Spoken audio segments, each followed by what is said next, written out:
The iron shackles bit into Maribel Jenkins' raw wrists as she stared out the dirty window of the jailhouse, watching tumbleweeds dance across the dusty main street of Redemption Creek, Arizona Territory, 1878.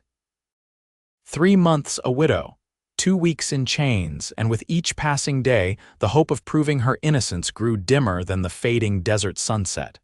Maribel had never imagined her life would come to this. At 24, she should have been raising children with her husband Thomas, not facing a hangman's noose for his murder. The evidence against her seemed insurmountable. Thomas's blood on her hands when the sheriff arrived, the argument witnesses had overheard at the saloon earlier that evening, and the substantial inheritance she stood to gain from his death. But Maribel knew the truth. She had found him already dying, tried desperately to save him, and failed. Sheriff Leland Burrows was a hard man, unmoved by her tears and protests of innocence. "Evidence don't lie, Mrs. Jenkins," he'd told her while snapping the shackles around her wrists, "and neither does greed." The sound of spurs jingling outside the jailhouse window drew Maribel's attention.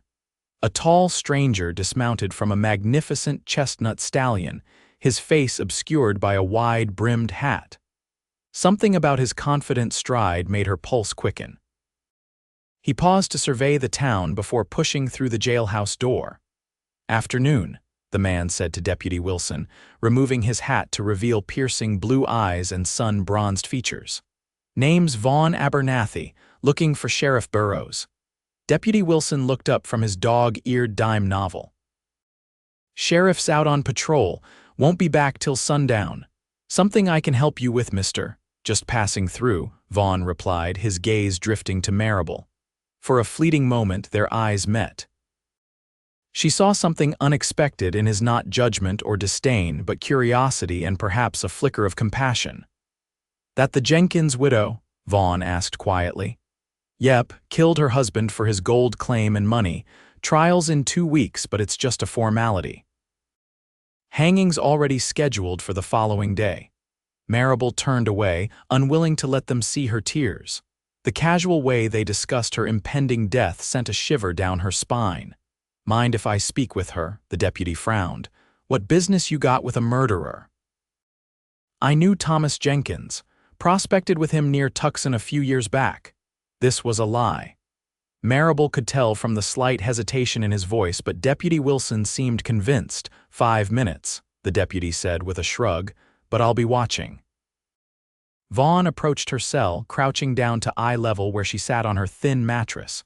His voice was low, meant only for her ears. "Mrs. Jenkins, I don't know you and you don't know me, but something doesn't sit right about this situation." Maribel searched his face, looking for deceit. "Why would you care about a stranger's fate, Mr. Abernathy?" "I've seen enough innocent people swing to last several lifetimes," he replied. "Something in your eyes tells me you're not guilty of what they claim." A bitter laugh escaped her lips. "My innocence matters little against the evidence they've gathered. Evidence can be questioned, stories can change. Truth has a way of surfacing if someone's willing to dig for it." For the first time in weeks, a flicker of hope sparked in Maribel's chest. "Are you offering to help me, Mr. Abernathy?" "I'm offering to find the truth, madam, whatever that might be." "Time's up," Deputy Wilson called, approaching the cell. "Move along now." Vaughn stood, replacing his hat. "Think on what I said, Mrs. Jenkins." He tipped his hat and strode out, leaving Maribel with questions swirling in her mind. That night, sleep eluded her. Who was this mysterious cowboy? Why would he risk helping her? And even if he believed in her innocence, what could one man do against the entire town of Redemption Creek? Morning brought no answers, only the clatter of tin plates as breakfast was shoved through the bars. The porridge was cold and lumpy, but Maribel forced herself to eat. If there was any chance of proving her innocence, she needed strength.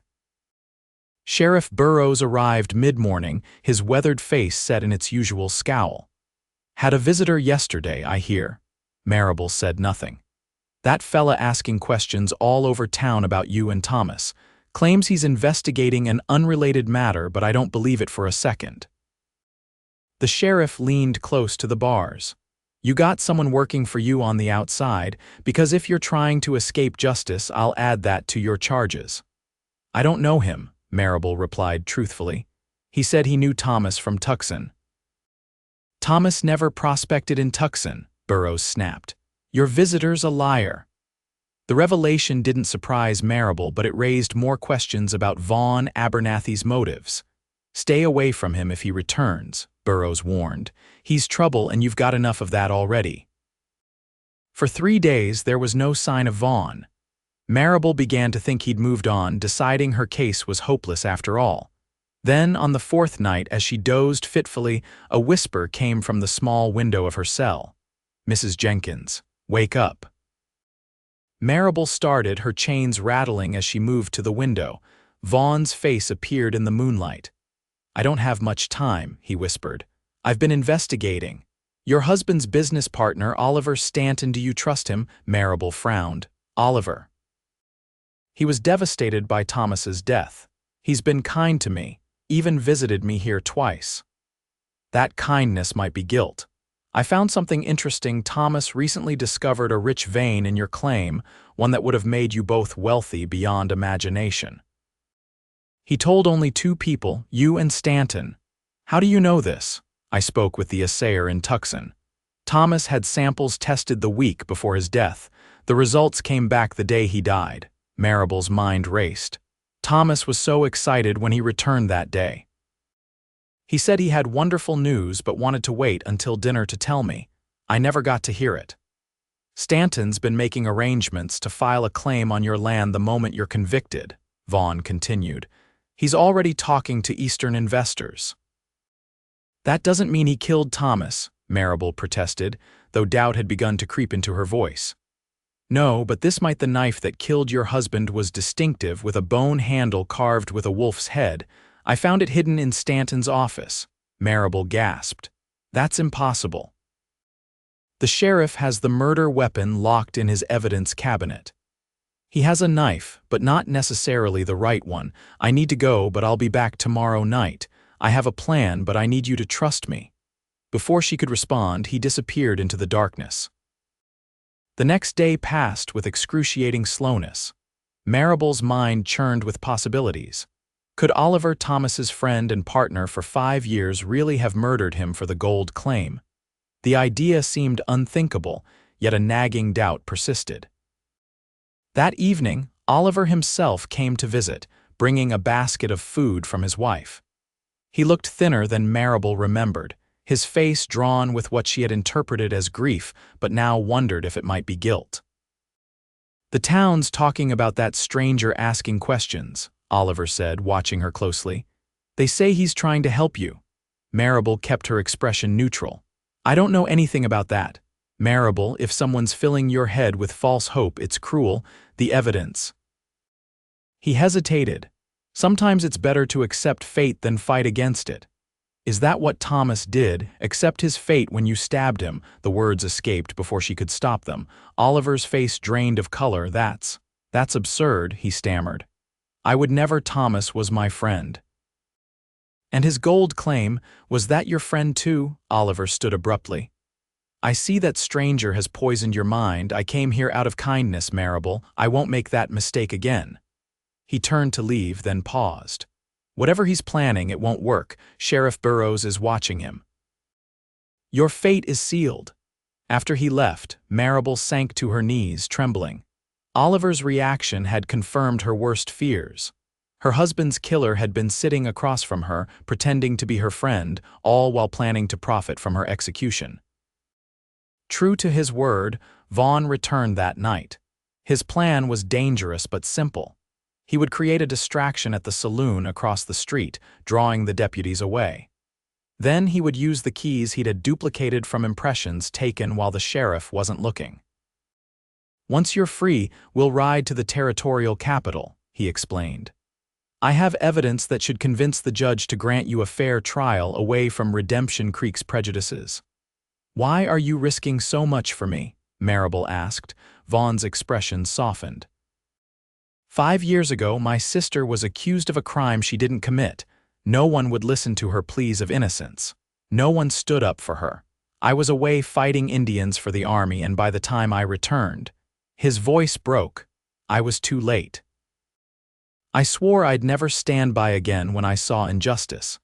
Maribel reached through the bars, her chained hand finding his. I'm sorry about your sister. Don't be sorry, be ready. Tomorrow night, when you hear the commotion, be prepared to move quickly. The following evening, Maribel sat on the edge of her cot, heart pounding as she waited for Vaughn's signal. When gunshots and shouting erupted from the saloon, both deputies rushed out, leaving the jailhouse empty. Moments later, Vaughn slipped in through the back door. It's time, he whispered, unlocking her cell.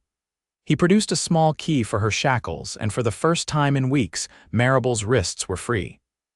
The skin beneath was raw and blistered, but the pain was nothing compared to the exhilaration of freedom. We need to hurry, Vaughn urged, leading her toward the back door. I have horses waiting behind the blacksmith's shop.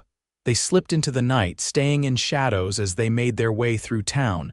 They were nearly at the blacksmith's when a voice called out, "That's far enough." Sheriff Burroughs stepped from the shadows, revolver aimed at Vaughn's chest. I figured you might try something like this. Drop your gun, Abernathy. Vaughn slowly reached for his holster, but instead of dropping his weapon, he dove sideways, firing as he rolled. His bullet struck Burroughs' shoulder, sending the sheriff's shot wide. Vaughn was on his feet instantly, grabbing Maribel's hand. Run! They sprinted for the horses, Burroughs' angry shouts following them. 2 more deputies appeared, giving chase. Vaughn helped Maribel onto a Palomino mare, then mounted his own stallion. They galloped out of town, bullets whistling past their heads. The night was their ally as they rode hard across the desert, following game trails known only to experienced frontiersmen like Vaughn.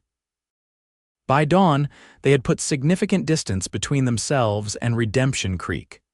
We need to rest the horses, Vaughn said as they approached a small stream sheltered by cottonwoods. We've got about 2 days' ride to reach the territorial capital. Maribel slid from her horse, legs trembling from the long ride. You're wounded, she gasped, noticing blood seeping through Vaughn's shirt sleeve. Just a graze, he assured her, though his grimace told another story. She insisted on treating the wound, using water from the stream and strips torn from her petticoat. As she worked, Vaughn watched her with an intensity that made her cheeks warm. You've got steady hands, he observed. My father was a doctor, she explained. I helped in his practice until I married Thomas and moved west. Why did you come to Arizona Territory? For adventure, for a new beginning, Maribel smiled sadly. Thomas had such dreams, a prosperous mine, a fine house, children running in the yard. Now all that's left of those dreams is a gold claim that got him killed. Vaughn covered her hand with his. We'll make sure Stanton pays for what he did. You have my word. They made camp as the sun rose, taking turns keeping watch while the others slept. In those quiet moments, as Maribel watched Vaughn's chest rise and fall in slumber, she realized how much she had come to trust this stranger who had risked everything for her. Their journey continued at dusk. Vaughn led them through terrain that would be difficult for pursuers to track: rocky ground, stream beds, dense brush. His knowledge of the land impressed Maribel, who had rarely ventured far from town during her 2 years in Arizona. How did you learn the territory so well? She asked as they rode side by side. I worked as a scout for the Army for 3 years, he replied. Before that, I was a wrangler, a ranch hand, even tried my hand at prospecting for a while. A true man of the West, Maribel observed with a smile. And what brings you to this life? Always moving, never settling. Vaughn was quiet for a moment. After my sister died, home didn't feel like home anymore. The open country became my sanctuary. Out here, a man is judged by his actions, not by rumors or appearances. Until now, Maribel said softly.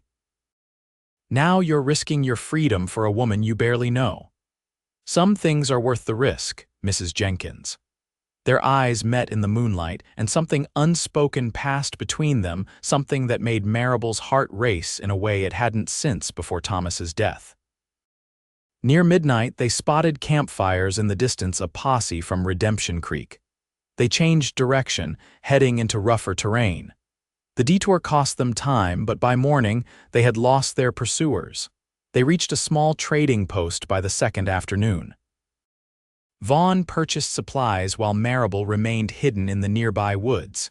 When he returned, his expression was grim. "There are wanted posters," he told her, "for both of us. They're claiming I broke you out because we were lovers before your husband's murder. They're saying we killed him together." Maribel felt the blood drain from her face. "That's absurd. I never met you before that day at the jailhouse." "Truth matters little in a story this sensational," Vaughn said bitterly. "We need to reach the territorial judge quickly." They rode through the night, pushing the horses to their limits. By dawn, the spires of the territorial capital appeared on the horizon. They had made it, but their trials were far from over. When they reached the courthouse, they found Sheriff Burroughs already there, his arm in a sling. He had ridden directly to the capital while his posse chased them through the wilderness. "Arrest them," Burroughs shouted when he spotted them. "Murderers and jailbreakers." Guards surrounded them immediately. Vaughn attempted to explain, but the guards were unmoved. They were both taken into custody, separated and locked in cells at opposite ends of the jailhouse. Alone again, Maribel fought despair. They had come so far, risked so much, only to fail at the final moment. Worse, she had dragged Vaughn into her nightmare. Now he would hang alongside her. Hours passed in silence. Then the door to her cell block opened, and an elderly man in a judge's robes entered, accompanied by a clerk. "Mrs. Jenkins," the judge said, studying her through spectacles. "I am Judge Horatio Campbell. I've heard Sheriff Burroughs' version of events. Now I'd like to hear yours." Maribel told him everything: finding Thomas dying, her arrest, Vaughn's discovery of the real murder weapon, and Oliver Stanton's motive. The judge listened without interruption, occasionally making notes. "These are serious allegations against a respected businessman," he said when she finished. "Do you have proof?" "The knife Mr. Abernathy found in Stanton's office, which we no longer possess, having fled before securing it as evidence," the judge pointed out. Maribel's heart sank. Without the knife, it was her word against Stanton's, and the word of an accused murderer carried little weight. "There is one more thing," she said slowly. "Thomas kept a journal. He recorded everything about the mine, his discoveries, his plans, his concerns. If Stanton and he argued about the new vein, Thomas might have written about it. And where is this journal? Hidden in our cabin, beneath a loose floorboard under our bed. Sheriff Burroughs never found it during his search."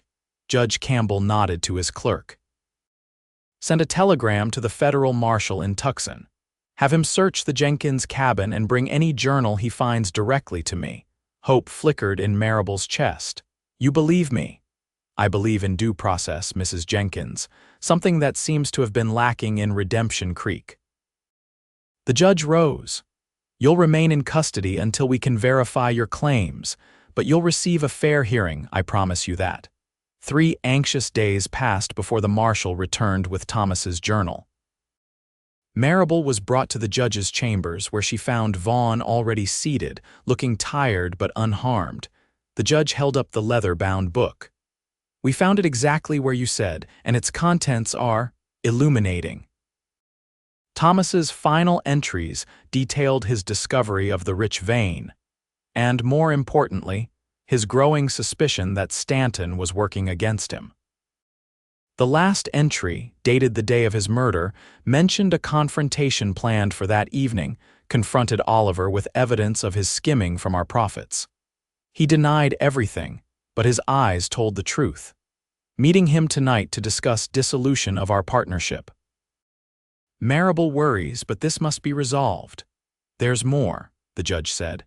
"The marshal also found this in a hidden compartment of Stanton's desk." He placed a knife on the table, a distinctive blade with a bone handle carved into a wolf's head. "Blood still visible in the crevices of the handle matches the description of your husband's wounds." Relief flooded through Maribel so intensely that she swayed in her chair. Vaughn reached out to steady her, his hand warm and reassuring on her arm. What happens now? Vaughn asked. Mr. Stanton has been arrested. Sheriff Burroughs is under investigation for mishandling evidence and witness intimidation. Judge Campbell closed the journal. As for you, Mrs. Jenkins, all charges are dismissed. You're free to go. Tears welled in Maribel's eyes. Thank you, Your Honor. Don't thank me. Thank Mr. Abernathy. His persistence saved your life. The judge gave Vaughn an appraising look.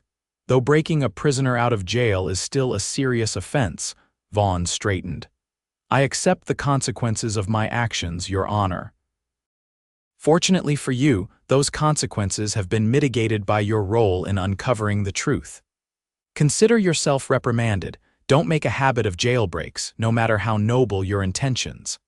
Outside the courthouse, standing in the warm sunshine of freedom, Maribel turned to Vaughn.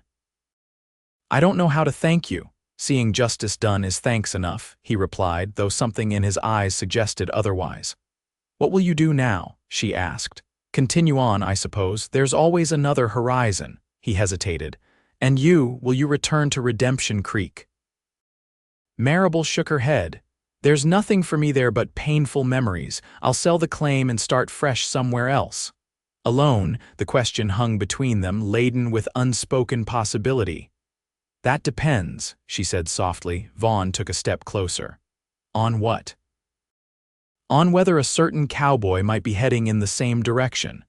His smile transformed his entire face, erasing the hardness that life had etched there. I could be persuaded to alter my course, Mrs. Jenkins. Maribel, she corrected, returning his smile. If we're to be traveling companions, you should use my name. Maribel, he repeated, the word a caress. I think I've been searching for you without knowing it. 6 months later, the small ranch house outside of Santa Fe was nearly complete. Vaughn hammered the last nail into the porch railing as Maribel approached with lemonade. It's perfect, she said, admiring their handiwork. With the money from the sale of the gold claim, they had purchased this land not as vast as some spreads, but fertile, and with a view of the mountains that took her breath away each morning. Vaughn set down his hammer and accepted the glass. Not quite perfect yet, he said, pulling something from his pocket. A simple gold band gleamed in the sunlight. This would make it perfect. Maribel's eyes widened. Though they had grown close over the months, sharing their hopes and healing their wounds together, he had never spoken of marriage. Vaughn Abernathy, are you proposing to me on our unfinished porch? Seems fitting, he replied with a grin. Our beginning wasn't conventional either. Maribel looked at the man who had freed her from chains, both literal and figurative, the man who had taught her to trust and love again. Yes, she whispered. 1,000 times yes. They were married 2 weeks later by the same judge who had exonerated Maribel.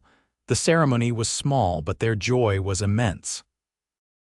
That night, as they sat on their porch watching the sunset paint the mountains gold and crimson, Vaughn took her hand, his thumb brushing over the wedding band. When I first saw you in that cell, something told me your story wasn't finished, he said. I never imagined I'd be fortunate enough to be part of it. Maribel leaned against his shoulder. You didn't just become part of my story, Vaughn. You gave me the chance to write a new one. A year later, their family grew with the birth of their daughter, Hope. As Vaughn held his infant daughter, wonder in his eyes, Maribel knew that the chains of her past had truly been broken. In their place was something stronger, bonds of love, freely chosen and cherished. Their ranch prospered. They raised cattle and horses, built a reputation for fair dealing and hospitality. Travelers often commented on the unusual path that had brought the Abernathys together, the widow in chains and the cowboy who had paid the price to free her. But to Vaughn and Maribel, their beginning was simply the first chapter in a story that continued to unfold with each passing day. On their 5th anniversary, Vaughn surprised Maribel with a small wooden box. "What's this?" she asked, opening it to find a key old and rusted but unmistakable. "The key to your cell," he explained. "I kept it all these years as a reminder." "Of what?" "That sometimes the greatest treasures are found in the darkest places." He kissed her gently. and that freedom, real freedom, comes from loving and being loved in return. Maribel closed her hand around the key, this tangible reminder of how far they had come. From a jailhouse in Redemption Creek to their thriving ranch, from strangers to soulmates, their journey had been unexpected but perfect in its own way. As they stood together, watching Hope and her younger brother Thomas playing in the yard, Maribel thought about the chains that had once bound her wrists and the man who had risked everything to break them. She had been a widow left in chains, but Vaughn had paid the price not just in risk and sacrifice, but in the currency of unwavering belief and love. And in return, they had both found something neither had dared hope for: a home, a family, and the freedom to love without fear or reservation, the greatest freedom of all.